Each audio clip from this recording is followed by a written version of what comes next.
Even though you have not done it, look for evidence. I've been opportune to ask a very intelligent question, but I went on the client's website and discovered a loophole, and they checked my laptop, and they also asked me to show them around my workspace. I've gotten jobs that I don't tick even the location preference, but I got the job. So I always say, LinkedIn is now your online CV. So aside passing the stage of top qualified candidate, we still go to your LinkedIn. What do you do with your posts? I always tell my students to please allow the client to talk first, because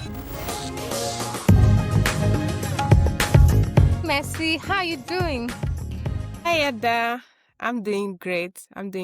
It's quite cold over here in Abuja, Nigeria, but we are doing it. We are keeping up. Wow. How about your side? Yeah, it's been a bit chilly, but I mean, we have to do what we need to do. And I'm so happy to Yes, have you on my podcast. I mean, it's a yes, privilege to have you honored my invitation. So I'll just, get into it. You are a recruiter, yes, basically, that I know of on Upwork, and you recruit a lot of freelancers. So we want yes. to get your point of view on recruiting from the place of being a recruiter on Upwork. So I'm going to be asking you a couple of questions. I want to just Okay. get your point so that it helps freelancers to see, okay, this is what recruiters are looking for, especially when they recruit for clients, so that we can do better with our application. Are you ready? Yes, I am, of course. And I want to Okay. thank you also for the privilege and the honor to invite me to speak to your audience. Yes. Thank you so much. You're so sweet. Thank you. Thank you so much. Yes, Okay, you're so I'll welcome. just get into the first question. What's the mindset shift that recruiters and clients have to make when evaluating candidates for remote work on platforms like Upwork? Okay. So, having been a recruiter for about a year now on Upwork, I could tell you that the first thing that piques our attention is the catchy intro of your proposal. There has been AI, a lot of writing aids, AI, a GPT, even Upwork now has an UMA AI that writes. But Mm-hmm. then there is a distance between what AI writes and what a human, like what an artificial intelligence wrote and what a human intelligence wrote. So, like the interface from the client end, we only see the first three words of the proposal, which is cover letter, but in Upwork, we call it proposal. So that is what makes us to even click and open the proposal. Like something not just generic, something like, hello, could you give me 2 minutes of your time? Recruiters are very busy and they are overwhelmed with a lot of proposals. I once posted a job 2 weeks ago and within 5 minutes, I got like 40 proposals submitted. So would you think that me scrolling through the proposals, I would just be opening the ones that are the usual dear hiring managers from AI? No, I bet you I would go for what looks unique, for what looks distinct, for what resonates with me. Aside the proposals we write, we still have our personalities. We still have something that is unique about us. We still have that presence that is what I also tell my student, that aside what AI is giving you in your proposal, please try to add your creative aspect of you. You can even start a proposal with an emoji, because in the midst of the list of proposals, your proposal is distinct, and that's what will make the client or the recruiter to even open and view your proposal.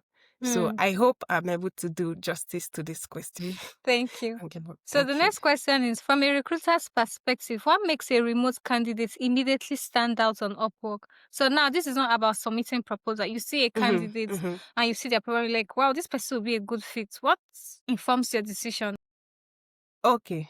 So, when we are recruiting, we first come up with our first 5 freelancers or candidates. So that's aside the proposal they've written so well. So now we want to know them. Like I normally ask that you record a Loom video to ascertain how your energy, your vibe, someone can write so well, and then when you now come to meet the person, the personalities and the energy the person brings to the company also matters. So again, aside the proposal, we want to know your personality traits. We want to know the energy you bring. We want to know your character. We want to know the good vibe, being optimistic. So we would hold a first stage of interview, and that helps us. That's why I'm a recruiter that likes giving new freelancers chances, because I'm also looking at the zeal. I'm also looking at the passion. So if you tell me on your proposal that you have over 5 years of experience, I tend to neglect that.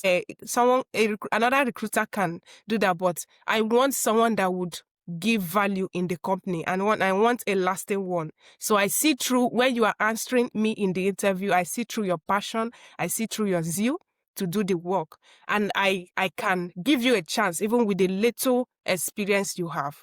Yes. What a discovery. Wow. I'm learning a lot on my own now. Wow, wow, wow, wow. And you're already even answering some of the questions ahead. I'm going to still ask them so that Yes, maybe still you can ask. expatiate on them. Yes, But I will. I'm happy to hear all of this from your perspective. It's No. beautiful to hear. So number 3, what essential elements do recruiters look for in an Upwork profile before they even read a proposal? So when you get a proposal, do you check out their profile first before you read the proposal, or do you read the proposal and now want to check out their profile next?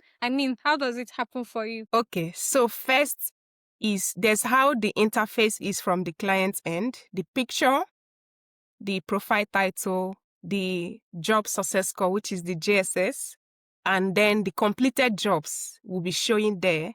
I wish it was a presentation like I normally show my students, how the other end looks, so it helps them to prepare ahead. Yeah. So there is also the completed jobs, the amount of skill sets, the first 5 skill sets in your profile shows, and then there is the left side, which is where the proposal is, but it is just the first line that shows. So aside the proposal that we see, if it appeals to your attention, would go ahead we'll click and open your profile. Then we'll begin to see other stuff that are in your profile.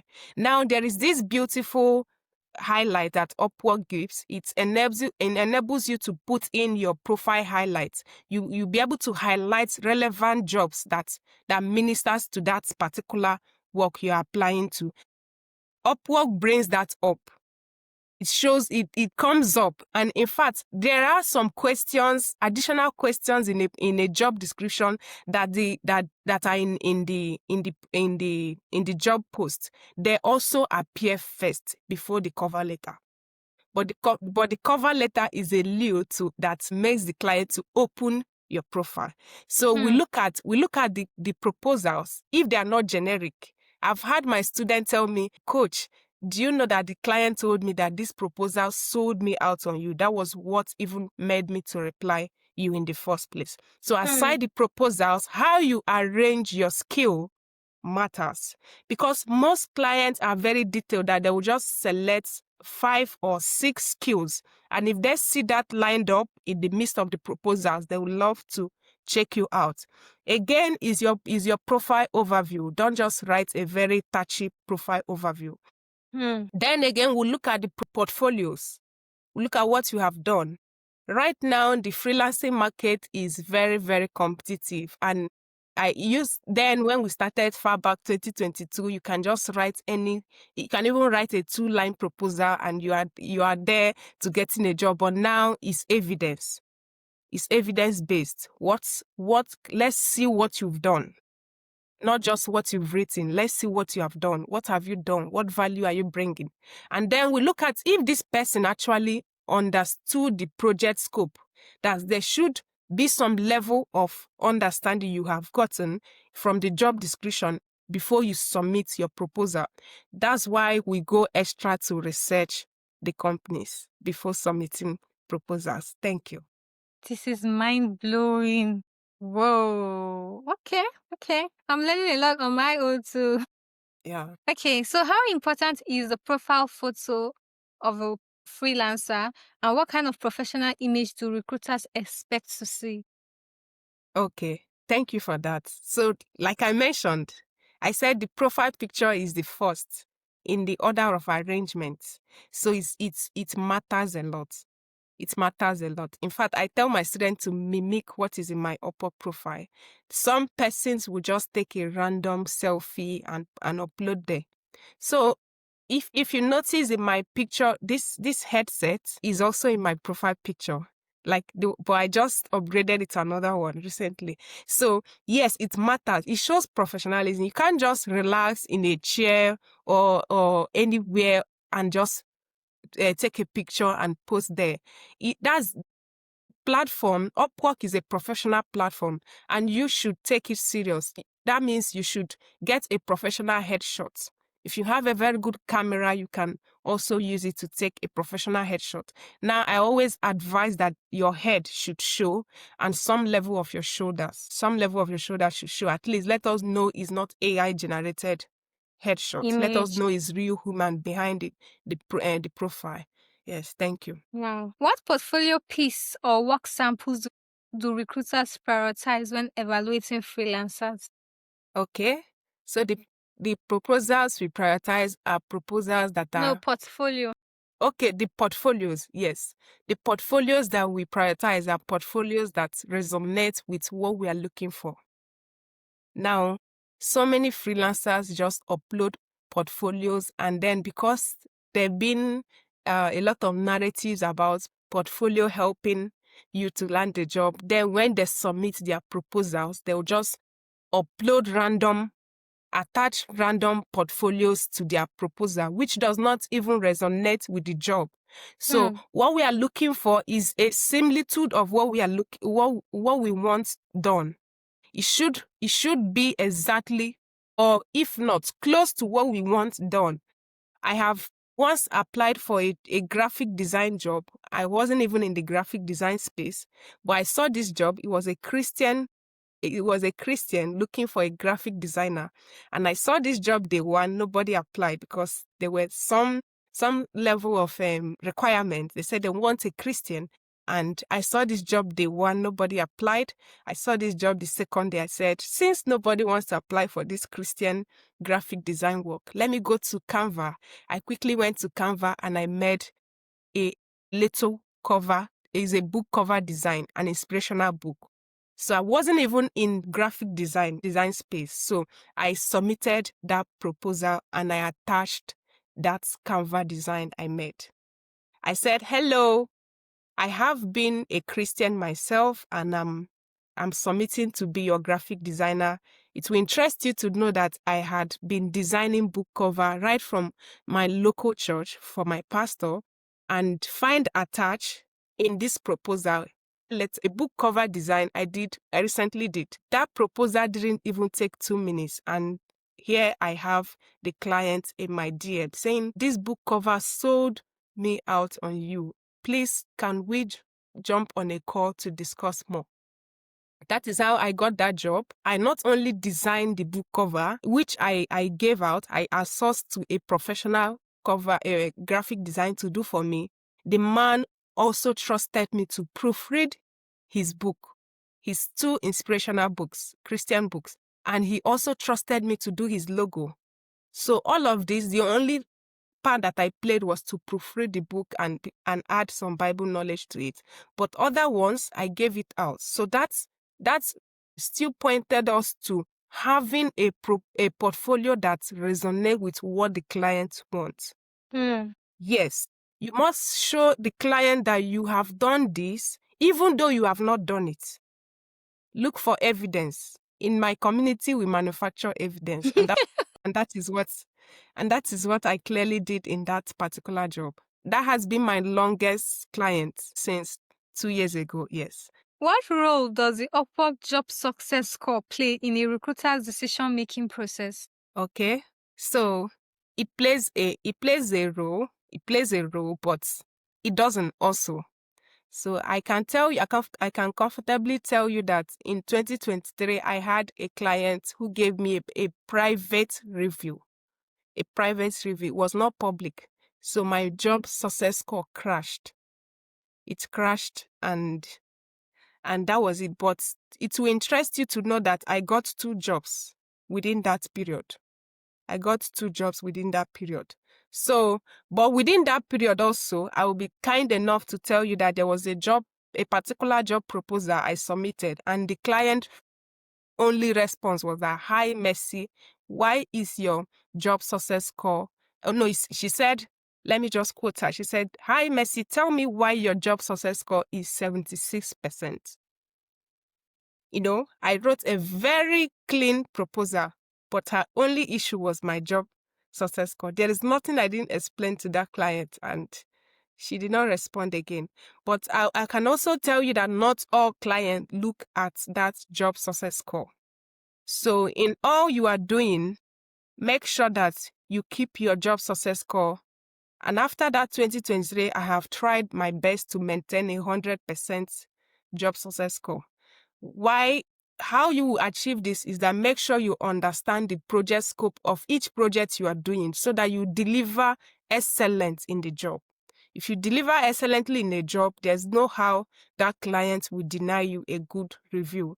And again, make sure you bargain price. I also teach on price negotiation so that there will not be a time where you will have confusion in payment and all that. And then if you have already started upsetting your clients, that you're already on your way to getting a low review in short of the 5-star rating and also a public one.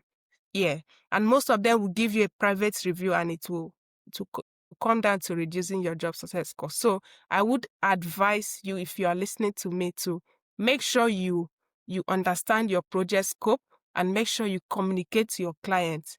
Most of you, if you are doing the job, you keep in contact. That is what customer service agents do. When they're on call with you, they're solving your solution. They say, "I'm with you, ma'am. I'm with you, ma'am." Keep communication. At every stage you are in a project, please communicate. "I just did this. I just finished this. I'm on my way to finishing this." And the client is up to date. He knows that you are doing something. So that is why, because when you end a job, the Upwork always asks us to rate each communication, project delivery, and all of that. So at each stage in time, the Upwork asks you, even Upwork has started asking the client to rate your freelancer's English language Whoa. skills. Yes. We now rate whether it was fluent, whether it was just conversational, whether you did not communicate at all with the freelancer. So yes. Interesting discoveries. Yes. Thank you. Okay. What are recruiters looking for in the first proposal message, and what immediately gets their attention? Okay. So, as much as I would say it, clients has their personality traits. They have what they like. A client might not really want you to come informal, while another client will want you to come very formal. So, like someone like me, even though I'm managing my boss's client account, and the name is Peter. So when I see "Hi Peter" or "Hi dear Peter," it comes out like someone that is homely, and I would love to open it. But some person will just go straight to the point. So it still boils down to the personalities. But I feel, and I also tell my student, that how a client writes in his or her job description also determine how you should start your intro. Some clients will tell you, "I just want a very simple proposal, go straight to the point." They will tell you. So you don't need to bombard the client with a long note of proposal. Just go straight to the point. Tell the client, introduce yourself, "Hi," the name. If you don't see the name, it's still good that you just say "Hi there." "Hi there" is a formal salutation for the So developed by world. hi dear, what do you mean? Is it the DEAR or CH? Yes, the letter, the THERE, "Hi there." Yes, is a formal salutation for the developed world. Yes. So some people, some person can even go and say that, "I tried to get your name. I'm so sorry, I tried to get your name, but I couldn't find it." It means that you are human. You are speaking with someone. Okay. So even though we go extra in my community to find the client, we have a way of finding the client and researching the company. So yeah. Thank you. What's the ideal length and structure for proposals that recruiters want to read? Okay, the ideal length, it should not be too long. Again, as I earlier said, if the job description is long, then make it long. But if it's very short, then make it short. But it should start with your salutation, an introduction of yourself, second, and then what you've done and how you're going to carry out the project, and then you should end with a call for action or a call to action. Okay? Send me a message. I'm available for a quick call, because most of them are very busy. So that is why we always advise that you add that quick call. It shows the urgency for both you and the client. It shows that you are someone that also has value, someone that prioritizes time. So yes, then you end with the ending notes. Best, Messi, or talk soon, Messi, or see you soon, or yes. Thank you so much. How important is it for candidates to ask clarifying questions in their initial proposal? Okay, so it's very important. It still boils down to you making research. You don't ask questions when you've not done your research. Yes, I've been opportune to ask a very intelligent question, but I went on the client's website and discovered a loophole. So I used it to introduce my proposal. So yes, so that is what I would advise. If you want to ask question, ask intelligent one. Okay. Thank you. How do recruiters assess technical competency? Okay.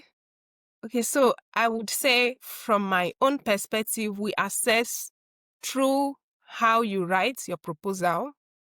There should not be generic proposals. And we also assess it how you arrange your profile. Some persons has a lot of niche in one profile. You have customer service, you have executive assistant, you have sales in one profile. We just conclude that you are not competent in what you do. But if you arrange your profile, making each profile, Upwork enables you to put 2 extra specialized profiles. So when we open them, we should know that, oh, this person is doing this and is specializing in this. So that is the second point. Then the third point should be how you showcase how you showcase your portfolio's matters. Also, there are some persons that will just take out very sensitive information out there. You did work for a client and you just take it. I saw a profile that the portfolio has pictures of clients in there. You are having a meeting with your client, or you are doing a presentation and your client was vulnerable to allow his or her video, and you just take a screenshot. It doesn't show competence at all. If you are to do that, make sure you blur out the sensitive information. So we check all that. Yes. We also check your certification. Yes. So Upwork allows you to get verified certification that will enable your skills to be verified. So there's a badge that differentiates you from others. Thank you. Thank you. What evidence of expertise do recruiters need to see beyond just listing skills or even portfolio on a profile? Okay. So when we come to a profile, we'll look at the title one. Would also look at the profile overview. I think this is the point I've not mentioned. That profile overview is very, very important. This is where you tell your story. This is where you tell what you've done. This is where you tell what you can do. I still tell my students to please, if they are writing their profile overview, they should include metrics. Metrics is showing your key performances, like what you've done, what you've been able to achieve. So yes, we look at that a lot. And again, we'll go down. If you don't have a work history yet, it's still fine, but we go down to the work history, we check what you've done, and then yes. I'm learning a lot. Right. Thank you. How do recruiters evaluate problem-solving abilities in remote candidates during the hiring process? Okay. So problem-solving ability is very, very candid, because if you have that ability, it shows that you can easily jump on a task and tell yourself, I can do it. And then at the end, you bring solutions. So how we do that, or how we can ascertain that, is how you communicate with us even before they hire. So when we come to you, we say, can we meet now? And you are waiting for me to create a meeting.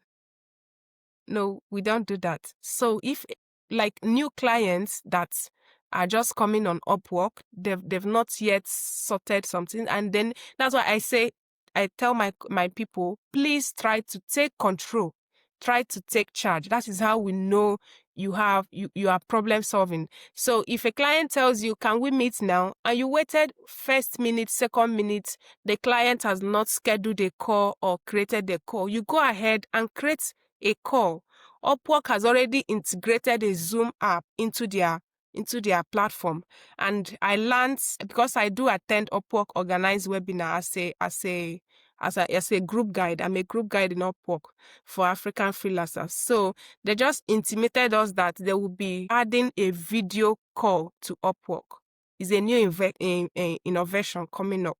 So you go ahead and create call. That's how you show that you have problem-solving abilities. The way you communicate, the way you are able to respond, it shows us that you have this ability. These are inherent abilities, but we can see it by the little approaches. The way you even write your proposal can also tell us that you have this problem-solving ability. Yes. Thank you. Just a quick question. The video call you talked about is different from the Zoom call that is in existence. It's different. Video call, it will come very soon. It's already integrated. It will come very soon. They will launch it very soon. Can't wait. Okay. What indicators do recruiters look for to determine if a candidate is truly ready for remote work? Okay, so we ask you one dicey question. We ask you, what do you enjoy doing, or why do you love working remotely? What do you love about working remotely? And how you answer helps us know whether you just want to be on the payroll or you want to be a solution. Do you want to give us expo, or what kind of answers should be? Someone like me, I should be expecting a response like, I just love helping people solve problems. Is what I derive joy doing. So, and I would trace it back to a childhood story or something that is personal. Yes, I would say yes. I hope that expo is enough. No, it's more than enough. I mean, people can run along with. In fact, with what you've told me, a lot of things are coming up in my head. Whoever is not able to get what to do at this point, they need to go back and check again. Unless you've not helped somebody in your life before. Exactly. I mean, at some point in our lives, we have helped somebody do something, either in family, as friends, in our worship centers, anywhere at all. So, yeah. Of course. There's always a story. Can always trace it to a story. Yeah. Yes. Thank you, Mercy. Okay. What questions do recruiters ask to evaluate a candidate's home office setup and technical infrastructure? Okay, so most time we ask you to attach a picture of your workspace. My full-time job from 2023, which I'm still doing till now, they did the remote check-in. So I gave them access to my laptop and they checked the specification because they have their specification of laptop. So they checked themselves. I gave them the desktop remote access and they checked my laptop and they also asked me to show them around my workspace. So if you are a freelancer, like the other day, one of my students came and said, Coach, please, can you share me a picture of your workspace? I said, please, my workspace is sophisticated. Try to get something that when they ask you, you can actually defend it. So yeah, you can start little, but you can grow by the way. Yes. So we look at the office, the laptop specification. We look at the power supply. Yes. Then we look at we always ask for backup power supply and backup internet. Yes. Thank you. What do recruiters You're look welcome. for in a candidate's work history and client feedback on Upwork? Do recruiters even check? Yes, we do check. We do check. Okay. We do check, yes. We do check. We do check the review. We do check the star rating. We do check. Not all check. But there's a difference between a client hiring and a HR hiring. That Okay. is why clients hire someone like us, HROs, to do the detailed checking. And so we do check. But when a client just wants to hire, I can just jump on a call and hire you immediately. Might not check all those, but a HRO will check, or a recruiter, and of a professional recruiter will check. Yes. Thank you. How do recruiters evaluate candidates who are new to Upwork but have extensive offline experience? Okay, so that is why it's good that if you've not had any job history on Upwork, you should get those offline jobs you've done, get them to write you a testimonial. Upwork is just such a beautiful place. They accommodate new beginners, experts, whatever. And you see it in all the features there were clearly thought after.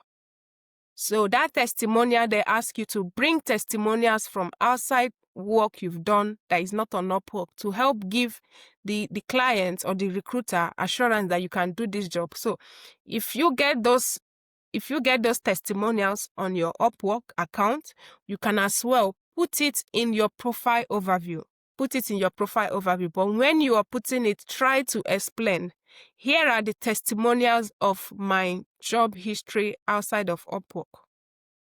So that the person doesn't see the testimonials and go scroll down to your job history and is not seeing any job there. So, yes. Thank you very much. You're welcome.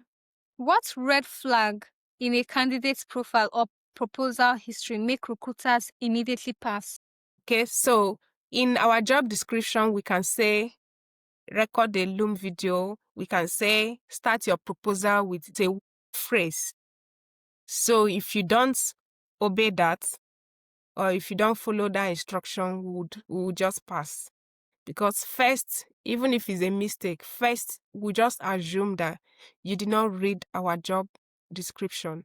And if you do not read the job description, how are we sure that you will be careful to do the work when you join the team? Yes. Okay. So a typical screening process starts with first reviewing the proposals and then messaging the ones that resonate with us, both in their portfolio, their profile, their overview, their certifications. So when you look at a job description, make sure you tick at least 90% of what is in the job. If not, let's say 80 to 90%. I've gotten jobs that I don't tick even the location preference, but I got the job.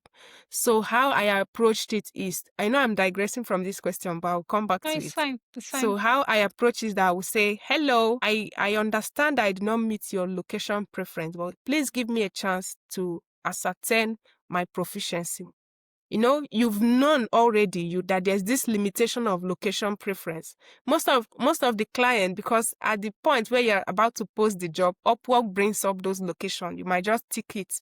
So some clients did not even intend that, but they just click it because Upwork brings all those options to pick. So yeah, so that is it. So you could, anytime that you see a job description, if you know that you meet at least 80 to 90%, go ahead, but make sure you explain that aspect you don't have. You can even go ahead as telling the client, I'm new to Upwork, but I bet you that I have a wealth of experience, and you could see that in my portfolio. So that brings us back to the question. Can you tell me that question again?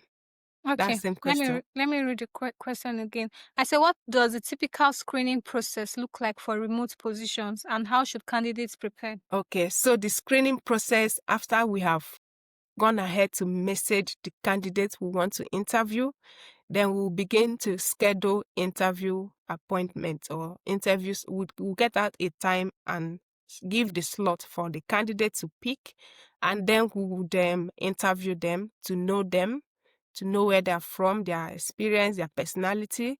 I normally employ a second stage of interview where I would ask you to take a personality assessment. Yes. So after then, I will then bring up my top 3 or my top 2. Then I will go ahead to have a meeting with my CEO. That's a pre-vetting stage. That pre-vetting stage, the CEO will be able to say, oh, okay, I love how this person answers. I love how this person, okay. So we would now come to a conclusion. This is the person we are hiring. Yes, this is just the processes that happens at the background. What questions do recruiters consistently ask during video interviews for remote positions? Okay. The first question is, tell me about yourself, or may we know you?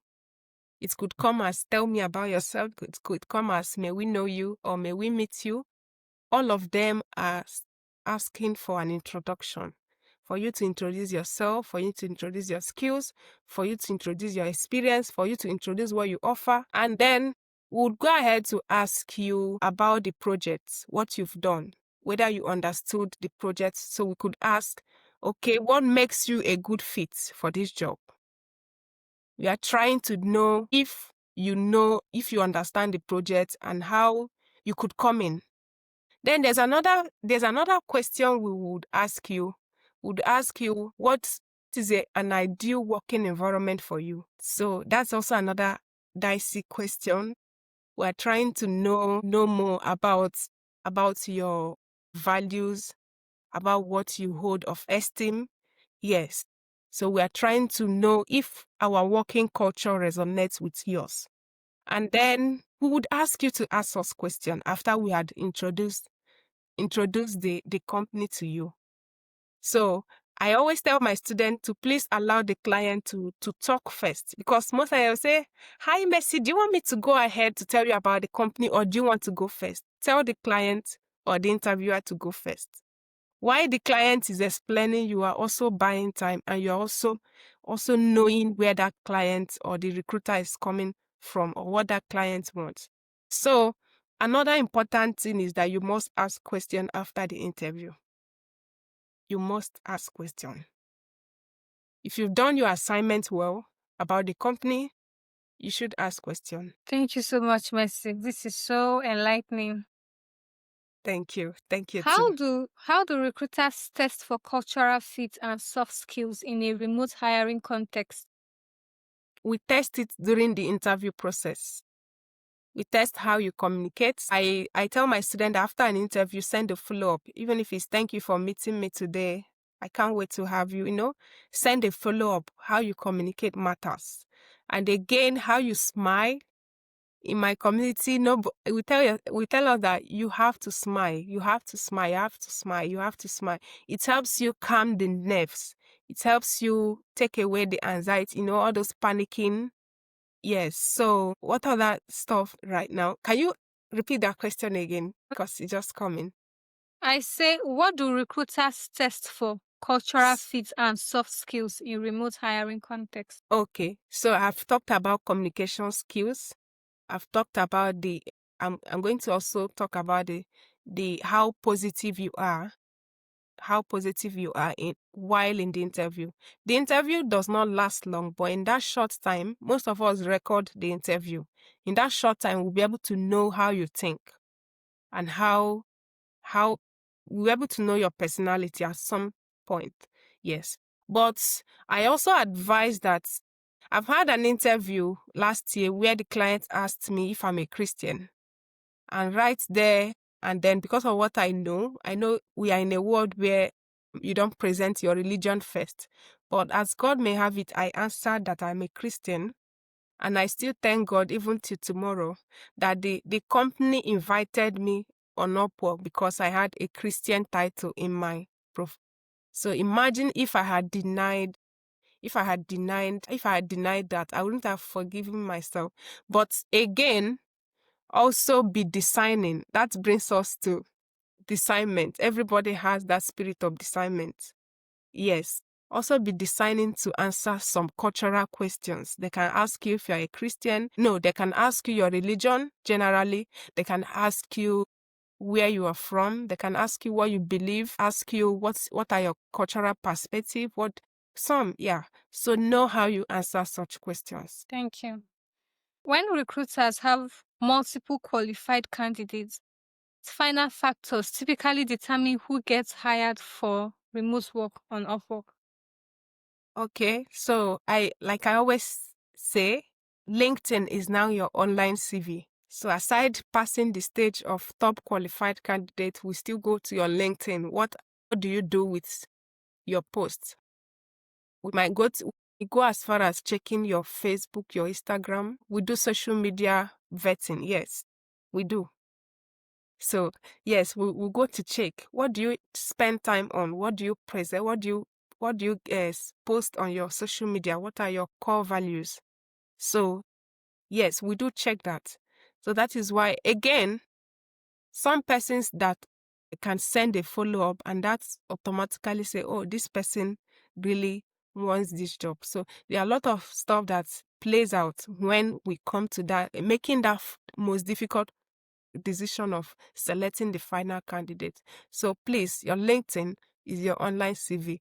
Put it well and Thank you for that expo, because a lot of people really do not treat their online presence with seriousness. They post anything, they are bantering, they are on trending issues. They don't even care. And they don't even know that sometimes clients might not even ask you for your details. They'll just check you out and they'll find you. Clients have checked me out on LinkedIn and was so impressed. So in the interview, I was not the one asking him question. I was not the one interviewing him instead of him interviewing me, because he was already impressed. He just wanted to meet me. Yes. Thank you. You're welcome. How can freelancers customize proposals to show they understand the client's needs? So technology has helped us. We now have writing tools. We have AI. I still encourage the use of AI to write, but that's why I also recommend you taking AI prompt classes or training. If you've taken AI training, you will know typical AI words. You will know typical AI words. So you remove them totally from your proposal. Yeah, typical. If I see any proposal, I can clearly tell you this is a typical AI. So you remove them and you add human touch. You add human touch. AI can never tell you I would love. That feeling or emotion is not in AI. So yes, AI will tell you I look forward to, I am excited. That's the only show of emotion that they can show. If you've done your research about the company, try to add some unique something. Don't just copy as AI wrote and just upload. Try to edit it. Try to add your own creative thoughts. Try to add what you've researched about the company. It's also help. There is even a tip that I'm sharing a lot, but I just want to say it now. There's a tip that I share to my students. Go to the client's history and check his or her relationship with the freelancers. If it has been up and high, commend the client. Start with that compliment. It has worked a lot for me, and mostly what I do is that if something works, I bring it back to my community, and it has always been working. Yes. Just to point that my community recorded 3 offers just this morning before I joined this meeting. Yes. Nice. That's nice. Thank That's a you. nice tip. Thank you for sharing with us. You're welcome. How do recruiters evaluate whether a freelancer is truly skilled or they are just good at marketing themselves? That's a tough one. So, aside writing good proposals, aside uploading good portfolio, we also assess your personality in the interview. We assess how you answer. We assess your uniqueness. We assess a lot of things in that short interview. So not just you being able to market yourself in the proposal, in the portfolios. We also assess your personality. That is why I also go ahead to give a gorilla test assessment to my candidates. They will be able to answer. I'll be able to know how they think. I'll be able to know their core values. I'll be able to know what they hold of esteem. Yes. The last but not the least are certifications like Google, HubSpot, AI tools, Mhm. etc. Some recruiters, do they pay attention to that? Yes, some recruiters pay attention to that. Some even tell you to list your relevant certificates. Some even write in the job description that you should have this particular certification. Yes, yes. So it's very, very important. It's very, very important. They are. They are. In fact, of recent, I made it mandatory that everyone in my community should go and get a credibly certificate. So that is verified. And most of us don't know that on that Upwork, the certificate session, there are a lot of recognized certificates. I have my Duolingo English proficiency exam in my Upwork, and that makes my English verified because I sent the link to Upwork and Upwork verified it directly by themselves. So there are a lot of IELTS is there.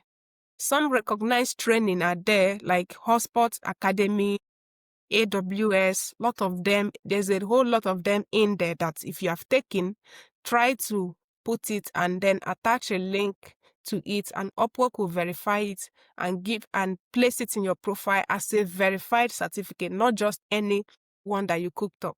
So yes, another platform that is doing greatly is Credly, but make sure you use the email address that you use to open Upwork to take those courses, so that when you link your email, your Credly email to your Upwork, it automatically imports those certificates to your profile. And that makes some of your skill sets that are in line with that certification, it will make them have a verified badge. This was very insightful, Mercy. Thank you so much. Thank you so much. Thank you Thank you too. so much. I just hope I was Just able if to do justice to those no, questions. you did over justice to it. I mean, from a recruiter's point of view, I believe anybody watching this will find this very, very valuable. Thank you. Thank you But too. before you go, I want to do this. I want you to ask a question for the next guest to answer. You don't know who the guest is. The guest will not know who the person that asked the question is. But Mhm. just for the fun of it, ask any question, anything at all. And I'm going to Okay. ask the guest in the next call that, hey, the last guest said I should ask you this question. So what is your response to this question? So tell me, what question would you like the next guest to answer? Okay. Hi, next guest. I would love to ask you to please okay, I want to ask you this question to answer. What would you like the next freelancer watching you to do? Hmm. That's I can't wait to hear the response of that next guest. I can't wait. Yes, yes. Thank you What so much. what would you like the next freelancer watching you to do better? Yes. Hmm. I'll note it for the next guest that we'll have on the show. It was a pleasure talking to you. You have no idea. I Me was too. glued to the screen, hearing your insightful communication, contribution, and evaluation on Upwork recruiting. It's beautiful to Yes. know from a client, from a recruiter's point of view. I know from a Mm-hmm. freelancer's point of view, but knowing Mm-hmm. from both you as a freelancer and as a And a recruiter, recruiter, yes. it's a needed knowledge. Thank you so much, Mercy. I do not Thank you, take this Ada. for granted. Thank you Thank so you. much. Right. Thank you. Thank you for your time, and thank you for the privilege and the honor to invite me to this broadcast. And please, if you've been watching her broadcast and her uploads and her videos training, they are really, really value packed. Please try to implement, because another thing is you know the knowledge, and the other thing is that you implement it. Please, if you implement all of these values we are bringing up for you, I'm very sure you will testify. So, Thank you so yeah. much.